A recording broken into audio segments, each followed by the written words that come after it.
اللهم صل على سيدنا محمد وعلى آل محمد. أمرو ئەم سەڵەواتە لە تەواوی موسڵمانان دەبیسترا بە تایبەتی لەناو خەڵکی هەرێمی کوردستاندا. لە دایکبوونی محەممەد درودی خوای لەسەر بێت و ڕاستپاردنی لەلایەن خوای گەورەوە وەک کۆتا پێغەمبەر بۆ ڕاستکردنەوەی مرۆڤایەتی و دیاریکردنی ڕێڕەوی ژیان ڕووداوێکی گەورە بوو لە ژیانی مرۆڤایەتیەوە. ئەو لەو ڕۆژەوەی کە ڕاست پێرا زۆر دوژبن و زۆر کەس بەرەنگاری بوونەوە، بەڵام لەبەرەوەی خوای گەورە لە پشتی بوو، لە پشتی پەیامەکەی بوو، پەیامەکەشی پڕ بوو لە مرۆڤ دۆستی و ژیان دۆستی سەرکەوت. ئێستا ملیۆنان و ملیاران خەڵک ڕاستەوخۆ و ناڕاستەوخۆ سوود لە کردار و ڕەفتار و پەیامەکانی ئەو دەبینن، چونکە سەرچاوەی گرتووە لە کەلامەکانی خوای گەورە. ئێمەی موسڵمانی کورد کە سەدا 99مان خۆمان بە موسڵمان دەزانین و زۆر لە سروتە ئاینەکانیش جێبەجێ دەکەین و ئەمڕۆژ کەرنەڤاڵێکی گەورەی ئاینی لە سەرتاسەری هەرێمی کوردستان بەڕێوە چوو. ئایا تا چەند لە ڕووی کرداریەوە توانیومانە شوێنکەوتووی ئەو ڕێبازە بین، توانیومانە لە برایەتی، لە پێکەوە ژیان، لە ڕاستی و دروستی، لە گفتوگۆ و مامەڵە کۆمەڵایەتی و دارایی و ئابوووریەکاندا شوێنکەوتووی ئەو زاتە پیرۆزە بین. هەرێمی کوردستان کە بەدەست کۆمەڵێک کێشەوە دەناڵێنێت چەند گرنگە ڕوو لەو ئاکار و کردەوانەی پێغەمبەر پێشەوای مرۆڤایەتی درودی خوای لەسەر بێ بکات. تەوەری ئەم شەوی پانۆراما گفتوگۆ لەسەر ئەم پرسە دەکات بە میوانداری هەرێک لە بەڕێزان. لە سەرەتادا گفتوگۆکەی لەگەڵ بەڕێز دکتۆر زێندین مەولود، بریکاری وەزارەتی ئەوقاف و کاروباری ئاینی هەرێمی کوردستان، دواتریش لەگەڵ بەڕێز مامۆستا مەلا جەلال خەیلانی گفتوگۆکەین. بەڕێز دکتۆر زێندین، ئەم کاتت باش. ئێوە وەکو بریکاری وەزارەتی وەزیری ئەوقاف وەکو کەسایەتێکی متەدەینی کورد لە ڕۆژی مەولودی نەبەوی چی ئەڵێن؟ بە ناوی خودای بەخشندەی میهرەبان، سوپاس کاکزانە، سوپاس بۆ بینەران. یادی لە دایکبوونی پێغەمبەری مەزنمان لە موسڵمانانی هەرێمی کوردستان و تەواوی جیهان پیرۆز دەکەین. بێگومان یادکردنەوەی لە دایکبوونی پێغەمبەر درودی خوای لەسەر بێ تەنها یادکردنەوەیەک نییە، ئێمە یادی ڕۆژێک یاخود یادی پێغەمبەری مەزنمان ئەکەینەوە، بەڵکو ئەو یادە لە تەواوی جیهانی ئیسلامی و بە تایبەتیش لە نێوانگەلی کورد هی ئەوێ ئێمە ڕاستیەکەی ئەو بنەما و مەفاهیمانەی کە پێغەمبەری مەزنمان و ئاینی پیرۆزی ئیسلامی لەسەر بنیات نراوە، لەسەر خۆمان و لەسەر تەواوی کۆمەلگا جێبەجێ بکەین لە پێکەوە ژیان، لە لێبوردەیی، لە یەکتر قبولکردن، لە کۆمەڵێک بابەت، لە خزمەتکردنی نیشتیمان و نەتەوەی خۆمان، لە خزمەتکردنی ئاین، لە خزمەتکردنی ئەو ڕێبازە فکریە گرنگەی کە پێغەمبەرمان درودی خوای لەسەر بێ و هەروەها ئاینی پیرۆزی ئیسلام لەسەری ئەڕوە ئەویش بریتیە لە ئەو وتارە ئاینیە میانڕەوەی کە بەردەوام هەوڵەدا هەم بنەماکانی خۆی بەهێزتر بکاتەوە و پەیوەندی خۆی لە ناو ڕەوتە فکریە جیاوازەکانی ناوخودی ئاینی پیرۆزی ئیسلام و هەروەها پەیوەندی ئاینی پیرۆزی ئیسلام لەگەڵ تعاملکردنی لەگەڵ کەمەنەتەوەی و ئاینەکانی دیکە پێویستە ئەوە هەروەکو لە سەردەمی پێغەمبەر درودی خوای لەسەر بێ یەکێک بووە لە بەرنامەکانی ئاینی پیرۆزی ئیسلام و لە هەڵسوکەوتی و لە هەرسوکەوت و لە کردار و لە ڕەفتاری پێغەمبەری مەزنمان ڕەنجی داوەتەوە. ئێمەش لەسەر خۆمان جێبەجێ بکەین بۆ ئەوەی کۆمەلگاکەمان دوور بێت لە تونند و تیژی، کۆمەلگاکەمان یەکتر قبول بکە و کۆمەلگاکەمان بە بەردەوام لە ژێر ڕۆشنایی ئەو مەفاهیمانە بەرەو پێش بچی بە شێوەیەک کە ئێمە بتوانین هەم خزمەت بەڕەوتە ئاینیە میانڕەوەکە بکەین و هەمیش خزمەت بە گەل و نیشتیمان و نەتەوەی خۆمان بکەین لە ژێر وەکو باسم کرد لە ژێر ئەو مەفاهیم و ئەو کردەوانەی پێغمبەری گەورەمان درودی خوای لەسەر بێ. بەڵێ بەڕێز دکتۆر تا چەند توانراوە بەکردداری لە ژیانی ڕۆژانەماندا طبعاً لای هەموو لایەک معلومە پەیامی پێغمبەر درودی خوای لەسەر بێت پەیامێکی مرۆڤ دۆستیە بۆ ژیانە ڕێڕە و ڕێڕۆشنکەرەوەی ژیانە تا چەند توانیمانە جێبەجێ کەین لە ناو گەلی کوردی موسڵماندا.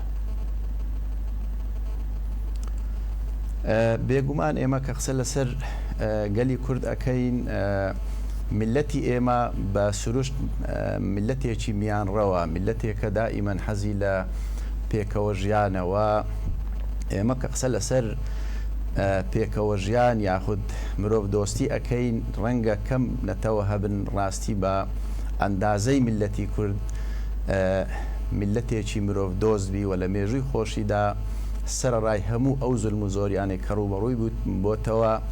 قەت پەنای بۆ تند و تیژی نەبردووە ملەتێکە بە تەبیعەت لە هەڵسوکەوت و لە مێژووی خۆی ملەتێکی مرۆڤ دۆستە و هەروەها ملەتێکە تەنانەت خەڵکی تری دەرەوەی ئاینی پیرۆزی ئیسلامیشی قبول کردووە و ئێمە کە قسە لەسەر بابەتی مرۆڤ دۆستی و قسە لەسەر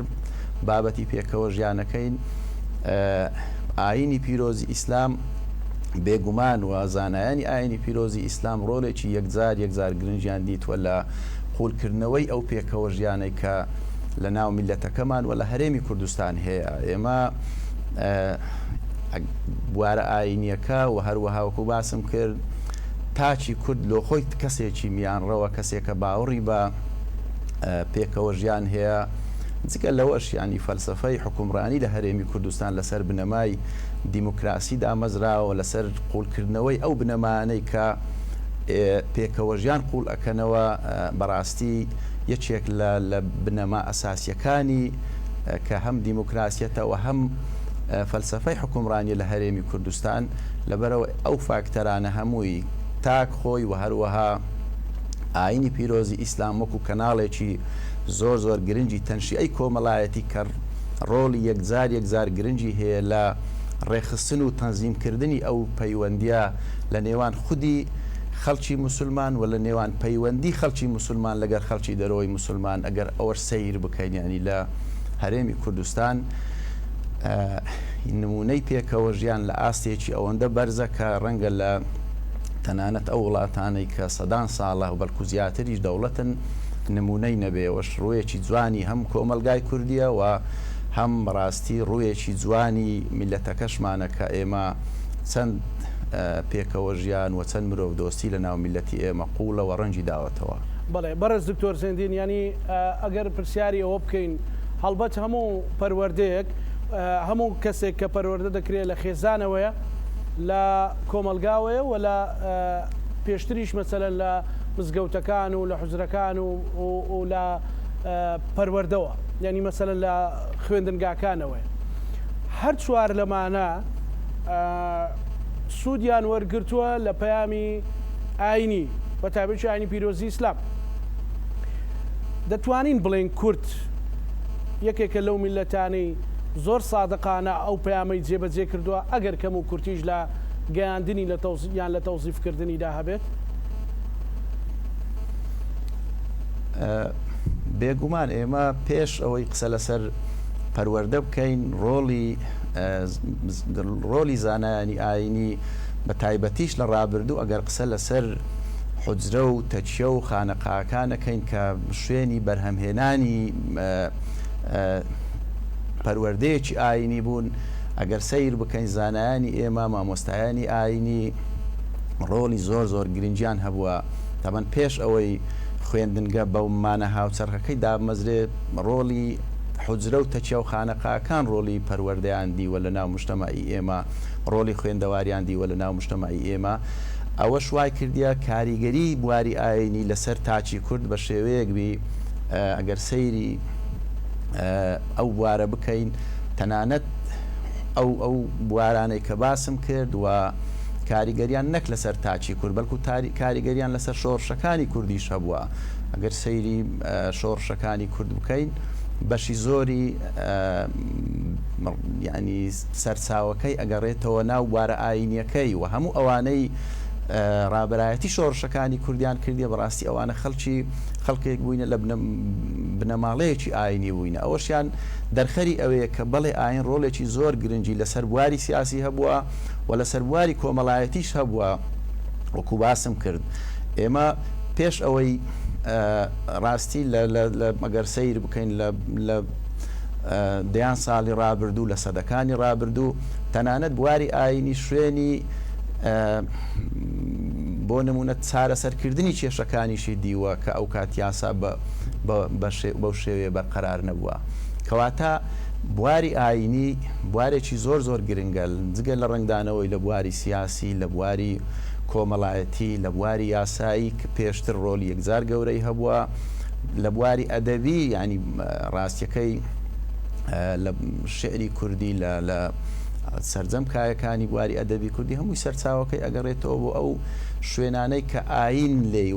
لێیوە تەوزیف کراوە لە حجرێت تەچیە خانەقایەوە ڕۆلی زانایان لێرە ڕۆڵێکی زۆر زۆر گرنگ بووە مامۆستا زانا. ینی تو ئەگەر سەیر بکەی وەکو باسم کرد ئاین تەنها لە یەکێک لە کایەکان ڕۆلی نەبووە لە سەرجەم کایەکان ڕۆلی هەبووە. ئەوە شوای کردووە تەبەن ئاین بە مانە تەسامحەکەی بەمانە میان ڕەویەکەی کە بەڕاستی ئێمە لە باو باپیرانمان وەرمان گرتووە و هەموو ئەو زانانەی ئاینی کە نەکڕۆلیان لە ناو کورد هەبووە بەڵکو تو ئەگەر بە ڕاستی بە مێژووی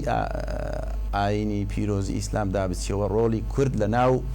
کای ئاینیەکەی ڕۆڵێکی یەکجار گەورەیە چەندین زانا و لەمای زۆر زۆر گەورە خزمەتیان بە ئاینی پیرۆزی ئیسلام کردیەکە زۆربیان کورد بوون و ئێمە شانازیان پێوەکەین لە بواری سیاسیش بەڕاستی لە بواری دەسەڵات و حکومڕانیش ئێمە خەڵکی گەورەمان هەیە لە بواری ئاینی کە خزمەتی ئاینی کردووە ینی لە سەدەکانی پێشتر لە سەلاحەدینی ئەیوبی بگرەوە تا دواتریش. بەڵام ڕاستیەکەش ینی ئەو وارە زۆر جار لەلایەن دژمنانی کورد ڕەنگە خراپ بەکارهێنراوی ڕەنگە زۆر جار ئەوانەی دژی کوردن ناوی پیرۆزی ئاینیان بەکارهی نابی یاخود ڕێکخراوە تیرۆریستەکان بە مجەڕەدی بەشێک لە ئایدۆلۆجیایەکی ئاینی تونندڕەویان بەرهەمهێنابی دژایەتی میلەتەکەی ئێمەیان پێکردی. بەڵام ئەوە لەوە کەم ناکاتەوە کە ئاین بە شێوازە گشتیەکەی بریتە لە تەسامع بریتە لە پێکەوە ژیان بریتە لە میوان دۆستی و ڕێخستنی تەنزیمکردنی کای کۆمەڵایەتی لە پاڵ فاکتەرەکانی دی تەبان بێگومان کە ئاین یەکێکە لەو کایانەی کە کاریگەری زۆری لەسەر بواری کۆمەڵایەتی و لەسەر بوارەکانی تریشەیە.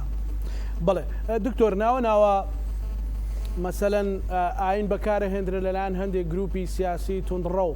بەرامبەر بە بۆ نمونە گەلی کوردی و موسڵمانەوەی لە چەند ساڵی ڕابردوو لە مەسەلەی داعش دابینیمان ئەو بابەت هیچ ڕەبتی بە ئاینی پیرۆزی ئیسلامەوە هەیە؟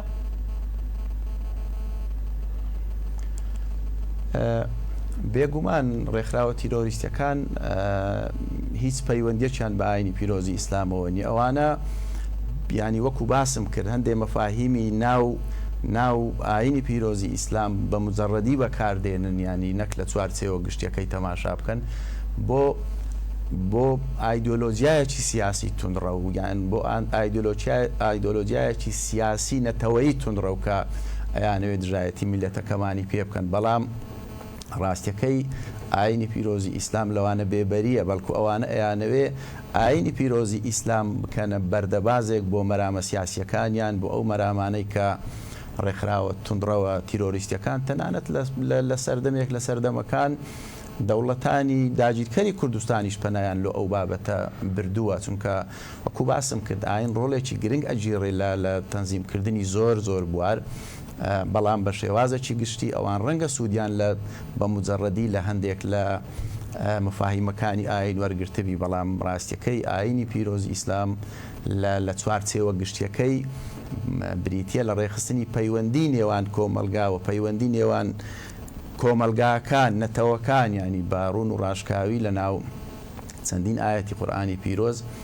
دانی بۆ داناوە کە ئەو خەڵکە دروست کراوە لە چەند تیرەیە کووت لە چەند نەتەوەیەک لە ئەوی هەمویان پێکەوە بژین نەک یەکیان بەسەر یەکی تریان زاڵبی یاخود یەکیان هەوڵ بدە ئەوەی بەرامبەری قڕ بکە یاخود لە ناوی بە لەبەرەوە بێگومان ئەو ڕێکخراوانە لە ئاینی پیرۆزی ئیسلامەوە دوورن بەڵام بەشەکیان وەکو باسم کرد بەشێکی چەمکە ئاینیەکان بەکاردێنن بۆ مەرامە سیاسی و ئەو مەرامانەی کە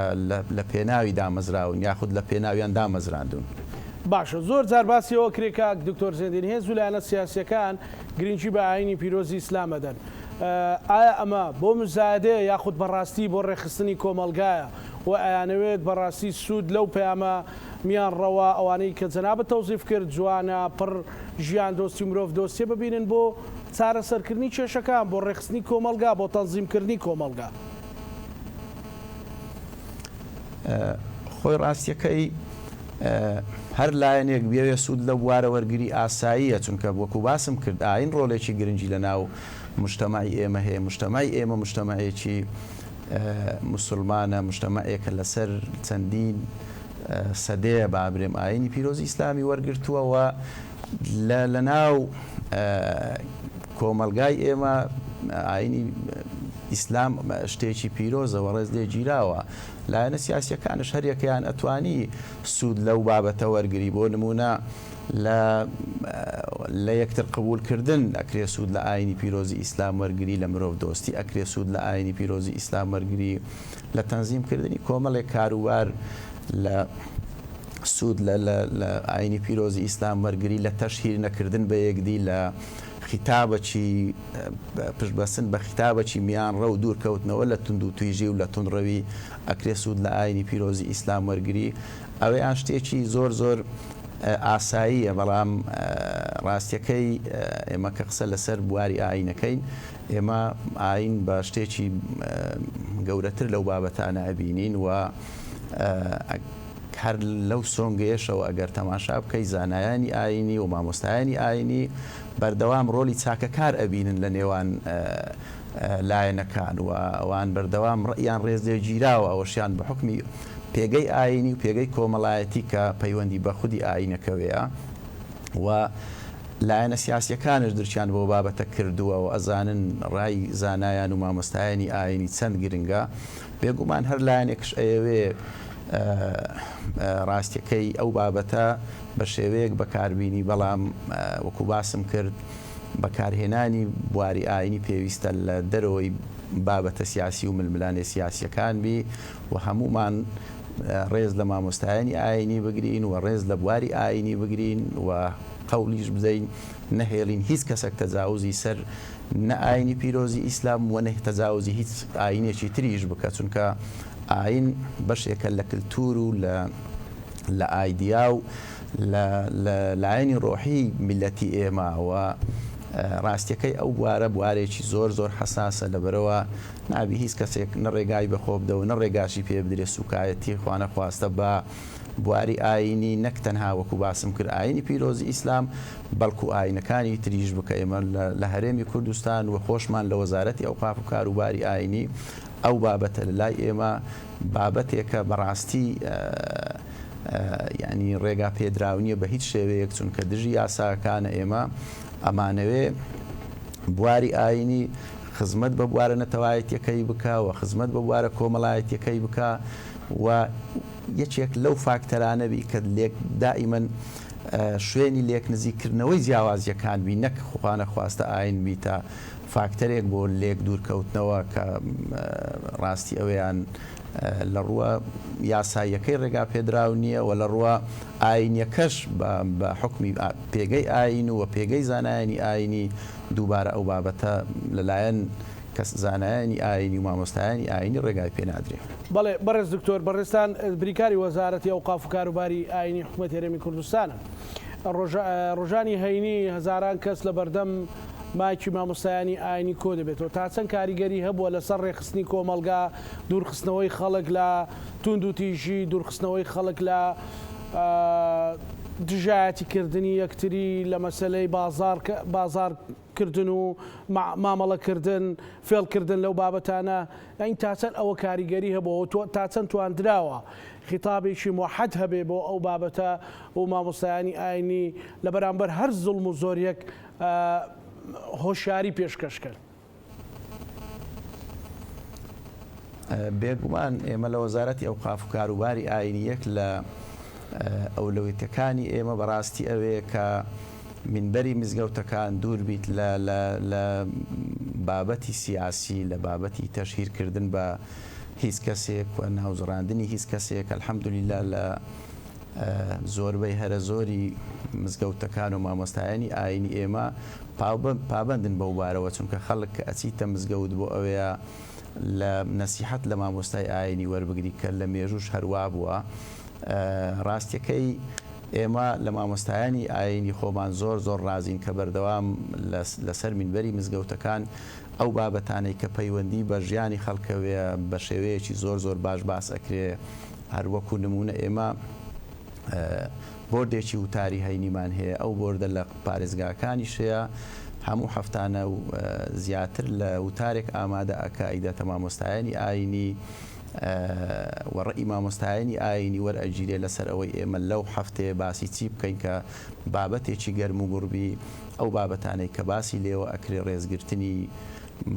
یەکترە و هەروەها دوورکەوتنەوەی لە کۆمەڵک دیاردەی خراپ کە لە ناو کۆمەلگا ڕوو ئەدەن جگە لەوەش ڕێگریکردنە لە کۆمەڵێک بابەت کە شیرازەی مشتەمە ئەو شیرازەی خێزانی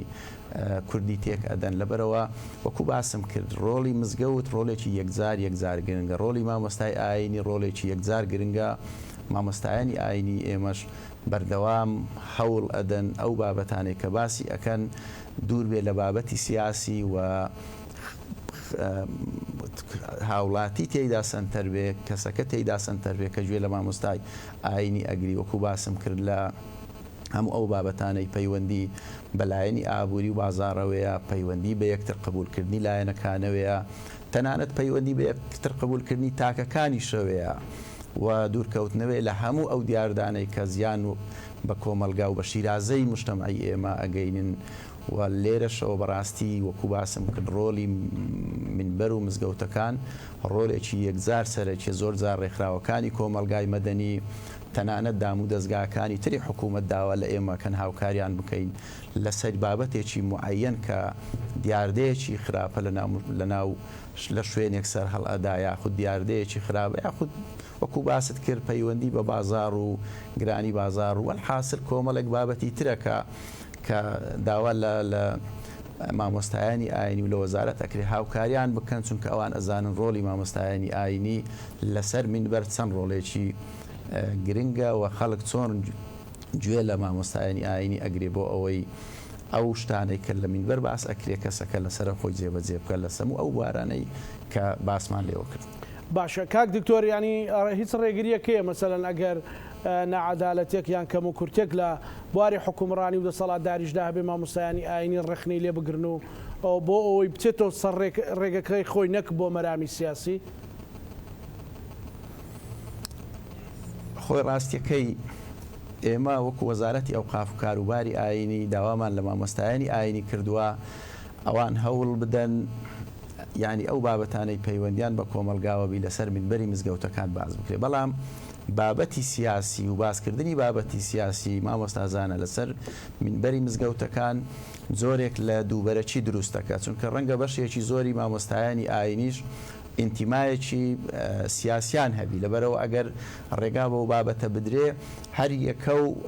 ئەو مامۆستایانەی پابندن، ینی ڕێزم لە ئەو مامۆستایانە هەیە کە ناسنە ژێر ئەو بوارە. بەڵام بەشێکی مامۆستایانی ئاینی وەکو باسم کرد ینی ڕەنگە خۆشەویستیان بۆ لایەنێکی سیاسی هەبێ. لەبەرەوەی باسکردنی ئەو بابەتە لەسەر منبەری مزگەوتەکان بەڕاستی ڕێگا پێدراو نییە. لەبەرەوە ڕێگا پێدراو نییە سوکە زۆرێک لە پاشاگردانی دروست ئەکەوە. بەڕای ئێمەش پەیامی ئاینی لەوە گەورەترە تۆ بینی بخێ ناو بابەتی سیاسی و مامۆستای ئاینی لەسەر منبەری مزگەوتەکان بێ با کۆمەڵێک شت باز بکە کە ئەو بابەتانە کێشەی سیاسین ململانەی سیاسین. چونکە من لە سەرەتای قسەکانیش باسم کرد منبەری مزگەوتەکان زانایانی ئاینی خاڵی خاڵی لێک نزیکردنەوەی بیر و بۆ چوونەکە سیاسیەکانن و ئەو خاڵەیەکە تێیدا خەڵک هەز بە ئاسوودەیەکە کە ئەچیتە مزگەوت شوێنی یەکتر قبولکردنی لایەنەکانە بەڵام بەڕاستی منبەری مزگەوت بەڕای ئێمە مامۆستایان و زانایانی ئاینیش لەوە گەورەترە ئێمە ڕێگا بدەین منبەری مزگەوتەکان بۆ بانگەشەی سیاسی بەکاربێ هەرچەندە مامۆستایانی ئاینی خۆشیان ڕاستیەکەی ئەو بابەتانە بە هەند وەرەگرن و منبەری مزگەوت لەوە بە گەورەتر ئەبینن بێن بیخەنە ناو ململانێ سیاسی و ئەو کێشانەی کە لە ناو بۆ نمونە لایەنە سیاسیەکان هەیە لە ناو مزگەوت ڕنگ بداتەوە چونکە مزگەوت ئەو شوێنەیە کە خەڵکی تێدا ئاراستە ئەکرێ بۆ ئەوەی یەکتر قبول بکە خەڵکی تێدا ئاراستە ئەکرێ برایەتی بپارێزی خەڵکی تێدا ئاراستە ئەکرێ ڕێزی یەکتر بگری نەک ئێمە بەڕاستی منبەری مزگەوتەکان بکەینە شوێنێک لۆ یەکلاکردنەوەی ململانە سیاسیەکان چونکە ئێمە بەردەوام داوە لە مامۆستایانی ئاینی ئەکەین ڕۆڵی مێژووی خۆیان ڕۆلی ئاینی خۆیان بجێڕن لۆ ئەوەی لایەنە سیاسیەکانش بەڕاستی لێک نزیک بکەنەوە کێشە سیاسیەکان کەم بکەنەوە بە حکمی ئەو پێگەی کە مامۆستایانی ئاینی هەیەە لە مێژووە لە ئێستاوە بێگومان لە داهاتوش. بەڵێ زۆر سپاس بۆ بەڕێز دکتۆر زێندی مەولود بریکاری وەزارەتی ئەوقاف و کاروباری ئاینی حکوومەتی هەرێمی کوردستان. سپاس بۆ بەڕێستان کە لە هەولێرەوە لەگەڵمان بووی بەڕێز دکتۆر زێندی. هەڵبەت بەرنامەکەمان لەسەر هەمان تۆر بەردەوامە بێ بەڵام میوانێکی ترمان لەگەڵ بێ بەڕێز مامۆستا مەلا جەلال خەیلانی جێگری سەرۆکی یەکێتی زانایانی ئاینی ئیسلامی لە کوردستان. هەڵبەتە ڕوونە ئەمڕۆ یادی لەدایکبوونی پێغەمبەر درودی خوای لەسەر بێت وای کرد کە کەرنەڤاڵێک بێ شیرنی بەخشینەوەیەک بێ 1400 ساڵ زیاتر لەمە پێشە بەڵام لەبەرەوەی ئینسانێک بوو پەیامی خوای گەورەی هێنا مرۆڤێک بوو خوای گەورە ڕایسپار پەیامی مرۆڤایەتی بێنێ پەیامی تەندروستی بێنێ پەیامی کۆمەڵایەتی بێنێ پەیامی دەرونی بێنێ هەموو ئەو پەیامانە وای کرد ئەمڕۆ کۆمەڵگەی بەشەریەت ئیسیفادەی لەیەکە بۆیە گەلی کوردی موسڵمانیش لە دێر زەمانەوە کە پابندی ئەو ئاینی پیرۆزی ئیسلام بۆ سوودی گەورەی لێبینی وەکو دکتۆر زێندین باسی کرد. مامۆستا مەلا جەلال سڵاو لێبێ من پرسیاری ئەوە بکەم ئەمڕۆ کەرنڤاڵێکی گەورە لە هەرێمی کوردستان لە شار و شارۆچکەکان شیرنی بەخشینەوە بەڕێوەچوو دەلالەتە لە چی لە ناو گەلی کوردی موسڵماندا؟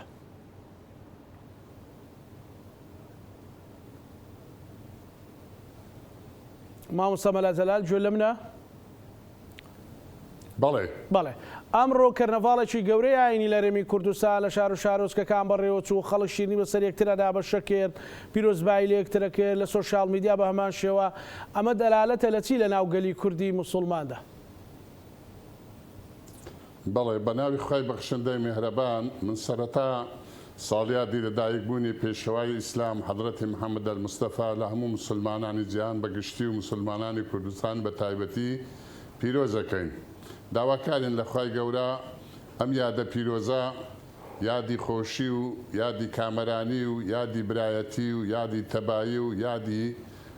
هاتنی هەموو خۆشەکانە بۆ گەلی کورد و کوردستان. طبعا ملەتی کورد هەر لە دێرین زەمانەوە نەکی ئەمڕۆ بیتن لەو ڕۆژێکە ملەتی کورد ئیسلامەتی قبول کردی و باوەشی بە ئیسلام کردووە هەمیشە خۆشەویستی ئەو پێغەمبەرە سەلامی خوای لەسەر بیتن لە لای ملەتی کورد زۆر گرنگ بووە و دەربڕینی خۆشەویستیش بۆ پێغەمبەرەکان سەلامی خوای لەسەربی بە ئەنواع شێوە بووە بە شێوازی جیاجیا بووە. طبعا یەک لە شێوازەکان کە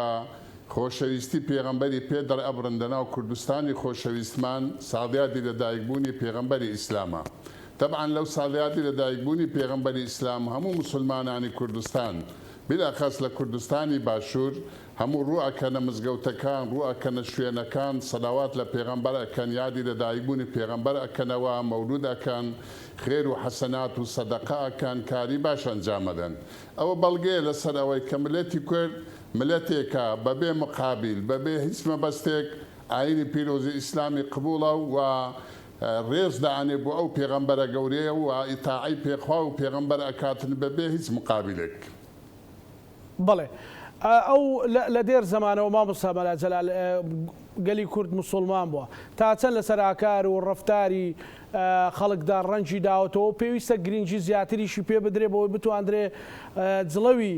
ژیان لەسەر ئەم ڕێگەیەوە یان لەسەر ئەم ڕێبازەوە جڵەو بکرێت. بەڵێ تەمان ئێمە کە لە ساڵیادی لەدایکبوونی پێشەوای مرۆڤایەتی ئەەکەینەوە ئەم یادا هەر بۆ ئەوەی نییە کە باسی بکەین و سەلاواتی لێ بدەین و یادی بکەینەوە. تەبان یادکردنەوەیەکەی هەمووی بۆ ئەوەیە کە ئەخلاقی ئەو پێغەمبەرە سەلامی خوای لەسەر بێ، ڕەوشتی ئەو پێغەمبەرە، هەڵسوکەوتی ئەو پێغەمبەرە چۆن بووە لە تاریخ و لە مێژوو کە بۆمان بەعسەکرێ لە سیڕەی پێغەمبەر سەلامی خوای لەسەر بی، ئەوەی گرینگە ئەوەیە دەبی ئەمە ئەوەی جێبەجێ بکەین. یعنی جێبەجێکردنی بەرنامەی پێغەمبەر سەلامی خوای لەسەر بی، ئەو پێامەی کە لە لای خوای گەورە بە ئێمەی گەیاندووە، جێبەجێکردنی بەرنامەکەی ئەوە گەورەترین ڕێزلێنانن لە پێغەمبەر سەلامی خوای لەسەر بی وە گەورەترین یادکردنەوەش دشی. بەڵام ئەگەر ئێمە تەناوەکو حەفلەیەک یادی بکەینەوە، بەڵام دوای ئەوەی کە پێغەمبەر فەرموویەتی جێبەجێ نەکەین و ڕێبازی پێغەمبەر بەر بدەین و نەچینەوە ئەو ڕێبازە، بەڕاستی ئەوە ناکە یادکردنەوەی پێغەمبەر بە تەواوەتی. تا چەند ئەوە جێبەجێ کراوە ئەو فەلسەفەیەی کە لە ئاکاری پێغەمبەر صلی الله علیه وسلمدا هەیە جێبەجێ کراوە مامۆستا؟ یان لە ئێستادا بە باسی ئێستا بکەین، تا چەند لە ئێستادا جێبەجێ دەکرێت لە دەسەڵات، لە حکومڕانی، لە ناو خەڵک، لە مامەڵاوی کە هەیە؟ بەخۆی ینی هەڵسوکەوتی پێغەمبەر و عەدالەتی پێغەمبەر سەلامی خوای لەسەر بێتن کە لە سەردەمی خۆی چۆن بووە، ئەگەر برێن ئێستا لەو سەردەمەی بە هیچ دەوڵەتێکی ئیسلامی بە هیچ مسلمانێک جێبەجێ ناکرێت. بەڵام عادەتەن هەموو شتێک ئومور نیسبینە بە نیسبەت زەمان و سەردەمی خۆیەتی. لەو سەردەمەی ئێمە کە سەردەمێکە خۆمانەزانی سەردەمی وەکو برێ عەولەمە و ئەنواعی شتی سەیر و سەمەرە لەو ژیانی ئینسانی پەیدا بووە، ناتوانن برێن وەکو جاران وەکو سەردەمی پێغەمبەر ئەوەی کە پێغەمبەر ئەی فەرمووی جێبەجێ ئەکرد، ئێستا ئەمە جێبەجێ ئەەکەین. بەڵام بە هەر شێوەیەک بێتن وەکو ئەرێ لە عەرەبی مەسەلەیەک هەیە، ئەرێ ما لا یودرەک کولوه لا یترەک جلوه، ئەوەی ئینسان هەمووی پێ نەکرێ نابی مهمەکەی تەرک بکە. المهم ئەوەی کە پێغەمبەر بۆ ئێمەی هیناوە سەلامی خوای لەسەر بی، ئەگەر هەمووشمان بۆ نەکرێتن، بەڵام نیسبەیەک یعنی وەکو برێ نیسبەیەکی من داری ناکەم چەند بی، بەڵام ئەبی نیسبەیەک لەو بەرنامەی پێغەمبەر جێبەجێ بکرێ. بەڕاستی ئێستا بەرنامەی پێغەمبەر لە حکومڕانی ئێمە لە ژیانی کۆمەڵایەتی ئێمە بە تەواوی ڕنگ ناداتەوە، یعنی زۆر لاوازە. بەڵام ئومێد دەکەین ئینشاءالله خەڵکەکە وردە بێتەوە سەرخەت، ڕێبازی پێغەمبەر پەیامی پێغەمبەر وەکو خۆی جێبەجێ بکە. جێبەجێکردنی چ سوودێکی بۆ کۆمەڵی کوردی دەبێ مامۆستا؟ پرسیارێکی زۆر سادەیە، بەڵام ئەگەر ئەوە لە حکومڕانیە تەطبیق بکرێ چی دەبێت بۆ خەڵک؟ چی دەستکەوتی دەبێت بۆ خەڵک؟ خۆتان نەزانن ئیسلام چۆن پەیامی خوایە و بەڵام لە هەمان کاتش ئیسلام بەرنامەی ژیانیشە، یعنی بەرنامەی ژیانی تێدا هەیە، چونکە ئیسلام باسی هەموو بابەتەکانی ژیانەکە کە ئینسان چۆن بژی، چۆن لەگەر یەکتر ئیدارە بکە، چۆن هەڵسوکەوت لەگەر یەکتر بکە، چۆن حکومڕانی بکە. ئیسلام ئەو بابەتانەی هەموو لە خۆگرتووە. ئەگەر بێت و ئێمە ئەو شتانە جێبەجێ بکەین، تەبعەنەوە خزمەتی ژیانی ئێمەشەکە لایەنە دینیەکەی و دواڕۆژ و ئەمانە لەو لادانێ. بەڵام ئەوەی ئیسلامەرێکارێ برابن لەگەر یەکتر، غەش لەگەر یەکتر مەکەن، خیانەت لە یەکتر مەکەن، فرتوفێل لە یەکتر مەکەن، ناحەقی لەگەر یەکتر مەکەن، دادپەروەر بن لە ئیش و کارتان، ئەمە هەموو پێیامی ئیسلامە، نەسی قورئانی لەسەرە. ئەگەر ئەمە ئەو شتانە جێبەجێ بکەنەوە سوودی ئەبی بۆ خەڵکی ئێمە بۆ ملەتی ئێمە. زۆر جار بەناوی ئاینەوە ئاینەوە زوڵم لە گەلی کورتکراوە، ئایا ئەمە ئاینی ڕاستەقینە بۆ یان ئەوەی کورت تەطبیقی کردووە ئاینی ڕاستەقینەیە؟ بەخۆی ئەو قسەیە زۆر دووبارە ئەکرێتەوە کارێن زۆر جا بەناوی دین غەدر لە کورت کراوە. منیش وەکو مەلایەک بەڵێ تەئید یەکەم زۆر جار بەناوی دین لەژێر سێبەری دین، لەژێر ڕیکلام و دیعایەی دینی غەدر لە ملەتی کورت کراوە. ئەوەش ئەگەڕێتەوە بەڕاستی من بە ئەوەی ئەزانم کە ئەوە کورد زۆر ڕێزی هەبووە بەرامبەر بە ئیسلام، کە هەر کەسێک بە ناوی ئیسلام قسەیەشی لەگەر کردوی لەبەر ئەوەی ناوی خوای هینایە، ناوی پێغەمبەری هینایە سەلامی خوای لەسەر بی، کورد تەسلیم بووە احترامان لۆ دینی ئیسلام و لۆ خوا و پێغەمبەر. بەڵام خەرکەکە غەشی لە ئیشەکە کردیا، فرتوفێڵی کردیا، دینی کردیتە چەکێک بەکاری هینایە زدی ملەتی و کرد، ئەوە بەڕاستی کارێکی خراپیان کردووە و باڵەکەیان لە ئەستوی خۆیان. ڕاستە ملەتی کورد بە ناوی دینی زۆر جار زوڵمی لێکرایە، بەڵام زولمەکە ئیدینی نییە ئەوەی ڕاستی بی زولمەکەی ئەو خەڵکانەیە کە هەڵگیری پەیامی دینی بووینە کە بە ناوی دینی غەدریان لە خەڵکی کردەوەی لا ئیسلام بە هیچ شێوەیەک لە بەرنامەیدانی غەدر لە یەکتر بکەی یان زۆلم بکەی خەڵک بچەوسینەوە. ئێستا چەند گرینگە بۆ کۆمەڵی ئێمە بۆ ناو خەڵکی ئێمە کە ڕووداوەکان خێرات تێدەپەڕێن دۆخەکە خێرات تێدەپەڕێت مەسەلەن بەردەوام ڕووداوی سەیر و سەمەرە و جۆرا و جۆر دێت ئێمە بگەڕینەوە بۆ ئاکار و گفتاری پێغەمبەر و صلی الله علیه وسلم و ئەو نەهجە دینیە میان ڕەوەی کە لە ئەساسدا خۆی میان ڕەو و ژیان دۆستە. والله من بە قەنەعاتەوە قەنەعاتی منیش سەرچاوە ئەگری لە فەرمودەکانی خوا و پێغەمبەر ئەگەر ئێمە بگەڕێنەوە سەڕێبارزی ئەو پێغەمبەرە هەڵس و کەوتی ئەو پێغەمبەرە پەیامەی ئەو پێغەمبەرە کە لە سەردەمی خۆ ئەو چۆن ئەوەی جێبەجێ کردووە عەدالەتی وی چۆن بووە ئێستا کاربەدەستانی ئێمە ملەتی ئێمە ئەگەر ئەو بەرنامەیە وەکو خۆی جێبەجێ بکا من قەنەعاتی 100% ئێمە لە زۆر تش دەربازە بین و ئەگەینە لووتکەی باشیش. بەڵێ مامۆستا لەگەڵ دکتۆر زێندین باسی وتاری هەینیمان کرد وتاری هەینی چەند گرینگە سەرتر بکرێتەوە و ئامانزدارتر بێ لە ڕۆژانی هەینیدا لەبەرەوەی زۆر جار خەڵکێکی فێڵ لە خەڵکێک دەکا مەسەلەن زۆر جار دەوترێ وەڵا فڵان کەس هاتوو چۆی مزگەوتیش دەکات دەچێتە خوتبەش بەس وەک عادەتێکی لێ هاتووە ئەمە وەک عادەتەکانی معلومە تۆ ئەگەر ئیشی پێنەکەی ڕەنگە خێرەکەی ئەوە نەبێت ینی چەند گرینگە ئەوە ئەپدەیت بکرێتەوە. بەخۆی ئەبی ئەمە ئەو حەقیقەتە بزانین دین لە ناو مزگەوت نییە یعنی دین هەل لە ناو مزگەوت بی نەخێوانیە یعنی ناو مزگەوت تەنها شوێنی بەجێگەیاندنی شیعارێک لە شیعارەکانی ئیسلامە کە نوێژە و جومعەیە و ئەو شتانەی کە لە مزگەوت هەکرێن بەخۆی دین بریتی نییە لە ناو مزگەوتێ مزگەوت تەنها دروشمە دینیەکان هەندێکی لێ جێبەجێکرێەوە ئیلا دین لە دەرەوەی مزگەوتە دین لە بازارە دین لە ناو دایرەیە دین لە ناو ماڵی خۆتە دین لە ڕێگا و بانتە دین لە هەڵس و کەوتە دین بە زۆری لە دەرەوەی مزگەوتە یعنی ئینسان بە چوونی ناو مزگەوت کە نوێژێ ئەکا بەرێ ڕاستەوە وەکو دروشمەک و شاهیدێکە کە ئەو ئینسانە مسلمانە و ئیمانی بەخوا و پێغەمبەری هات شۆی مزگەوت هەکا بەڵام کە چۆ مزگەوتێ نوێژەشی کرد معناوە نیە تەواو ئەوە بۆ ئیسلامەشی ڕاستەقینە نەخێر ئیسلامی ڕاستەقینە مسلمانی ڕاستەقینە وەکو پێغەمبەر پێناسەی کردە سەلامی خوای لەسەر بێ فەرمی المسلم من سلم المسلمون من لسانه ويده ئینسانی مسلمانی ڕاست و درست ئەوەیە خەڵک لە دەست و زبانی سەلامەت بی یعنی نەبەدە زۆر بە زبان هیچ کەسێک ئەزیەت نەدەی تەبیعی ئەگەر ئەمەوەی جێبەجێ بکەن یەکتر ئەسلێت نەدەین بەدەست و بە زبان بەڕێ ئەوە هیوایەتی ئیسلامە ئەوە هەدەفی ئیسلامە. هەندێک زار نیقاش و گفتوگۆی جۆرا و جۆر لەسەر مەسەلە ئاینی و دینیەکان دروستە بێ لارێمی کوردستان ئەو گروپی جۆرا و جۆر هەیە بەڕاستی ئەوانە هیچ سوودەگەێنێ بە کۆمەڵی کوردی یاخود پەیامی ئاینی ڕاست و ڕەوان و دروست و بەرچاوە. بەخۆی ئەمە خۆمان نەزانین خوای گەورە لە نەسی قورئان ئەرێ وەلا تەنازەعوا فتەفشەلوا لە هیچ شتێکی ئێوە دووبەرەشی و نیزاع دروست مەکەن و ئیلا فەشەل دینن حتا لە ژیانی دنیایی لە ڕاباردنی دنیایی لە کەسابەتی دنیایی لە ئیش و کاری دنیای ئەگەر نیزاع و کێشە پەیدا بوو لەناو خەڵکی خەڵک سوودمەند نابیتن بەڵێ مادەم بۆ کاری دنیایی وایە بەڵێ بۆ دینیش بە هەمان شێوەیە ئەگەر لە ناو دینی نیزاع پەیدا بوو ئارای جیاواز زۆر پەیدا بوو یەکتریان قبول نەکەن ڕەبزی یەکتریان کردەوە کەس باوەڕی بە قسەی ئەوی تر نەبوو بەڕاستی ئەوە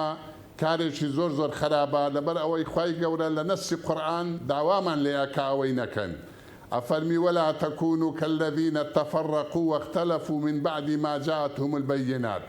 ئەی ئێوەی بەندەکانی خوای گەورە ئەوە خیتاب لە ئومەتی ئیسلامە وەکو ئەو کەسانەی پێشی خۆتان مەبن کە لە ناوە خۆ تەفرەقە و دووبەرەشیان لێ پەیدا بوو کە تەفرەقە و دووبەرەشیان لێ پەیدا بوو خوای گەورەش نەسی کتاب و قورئان و دینەکەی بۆ نادبوون تەفرەقەیان لە ناوە خۆ دروست کرد لە نەتیجەی تەفرەقەکەی تووشی کاری زۆر زۆر خراپ بوون و مەسیرێکی زۆر زۆر خراپیان هەبوو بۆیە دروستکردنی تەفرەقە و دووبەرەشی بە تایبەتی ئارای جیاواز و بۆ چوونی جیاواز لە نێوان مسلمانە کارێکی زۆر زۆر خراپە باشت هەبی يعني ئارای جیاوازی شەبی بەڵام ئارای جیاوازەکە یەکتر قبول بکەن نەک ئەو ڕەفزی ئەو بکاتەوە ئەویش ڕەفزی ئەو بکاتەوە ئەمە کارێکی خراپە خزمەت بە ئاینی پیرۆزی ئیسلامەکان نە بە کۆمەلگا کەشمانەکە هیچ ملەتێکی دیکە بە ناوی دیکە حتا وڵاتە ئیسلامی عەرەبیەکانیش دەتوانن مزایدە بەسەر مسلمان بوونی گەلی کووردا بکەن نەخێر ناوەڵام من بەخۆم ئەو زۆر جا و شاهدیادام نەک لەبەر مەدحی کوردبی بەڵام ڕەنگە بەخۆم دەوڵەتە ئیسلامیەکان بەشی زۆری گەڕاوم تەماشای عادات و تەقالید و کەلتور مکردینە لە ئیسلامەتیش والله من ئەو شاهدیاتوانم سون بخۆم کە هیچ ملەتێک لە جیهانی ئیسلامی وەکو کورد متەسمەتسک نییە و دەستگیر نییە بە ئاینی پیرۆزی ئیسلام کورد زۆر بەڕێک و پێشی بەرنامەی ئیسلام جێبەجێەکە بەڵام بەداخەوە لەبەر ئەوەی کورد لە کۆنەوە زولمی لێکراوە مافی خوراوە تەعادای لەسەر بووە زۆر جار تووشی هەڵا ئەبی لەسەر ئەو بابەتانە و ئیلا کورد پەیامی ئیسلام وەکو خۆی جێبەجێ ئەکا و لە هەموو ملەتانی مسلمانی جیهانیش باشترە لەبارەی دینەوە ئێمە وەکو سەرەتا و پرسیارم لەبەر ڕێزت کرد کە کەرنەڤاڵێکی گەورە هەبوو گەرە و خەڵکانی ئەمڕۆ لە سۆشیال میدیا لە کەرنەڤاڵ لە بازار لە شیرنی بەخشینەوە هەمومان بتوانین بە دەقیقی لە ڕەفتارەکان مالانی کەم سەداشتانەوەتی جێبەجێ بکەین کێشەیەکی ئەوەتوی کۆمەڵایەتی و دارایی و خێزانیمان دەبێت بەڵێ ما دایمەن ئەو قسێکی زۆر مەشهورەیە لە هەموو شتێک کارێ عیبرەت بە کردارە نەک بە قسەیە ئێمە ئەگەر ڕاستە قسە ئەکەین و بە زبان یادی ئەو پێغەمبەرە ئەکەینەوە و کەرنەڤاڵ ئەکەین و ڤیستیڤاڵ ئەکەین و بە ناوی لەدایکبوونی پێغەمبەری ئیسلام ئەمە کفایەت نییە بەڕاستی ئەمە جێژیر نابی ئیلا بە مەرجێک نەبی دەبی ئەم قسانە ئەم هەڵس و کەوتەی بکەینە کردار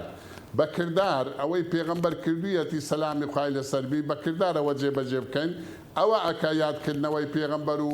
دەستگرتن بە ڕێبازی پێغەمبەرە سەلامی خوای لەسەر بی دەنەتوو تەنها بە زبان و لەناو مزگەوتێ و هاتووە هاوار و کەرنەڤاڵێک دروستکەی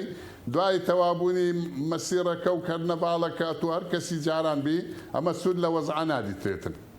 دوا پەیامی بەڕێز مامۆستا مەلا جەلال بۆ خەڵکی کوردستان بۆ مسلمانان لەو بەرنامە وەڵی دوا پەیامی من ئەوەیە من داواکارم لە هەموو مسلمانانی کوردستان مسلمانانی جیهان بەگشتی بەڵام خۆم پێشارێ مسلمانانی کوردستان داواکارم ساڵیادی لە دایکبوونی پێغەمبەر سەلامی خوای لەسەربی پەندی لێ وەربگرن عیبرەتی لێ وەربگرن بزانن ئەو پێغەمبەرە چۆن تەعاملی لەگەر مرۆڤایەتی کردیا چۆن تەعاملی لەگەر ئاینی پیرۆزی ئیسلام کردیا چۆن بەرنامەی ئیسلامی پیادە کردیا ئێمەش بگەڕێنەوە سەر ئەو نەهجە و سەر ئەو دەستورەی ئەو پێغەمبەرە سەلامی خوای لەسەربی و بە دەرەجەیەشیش داواکارم لە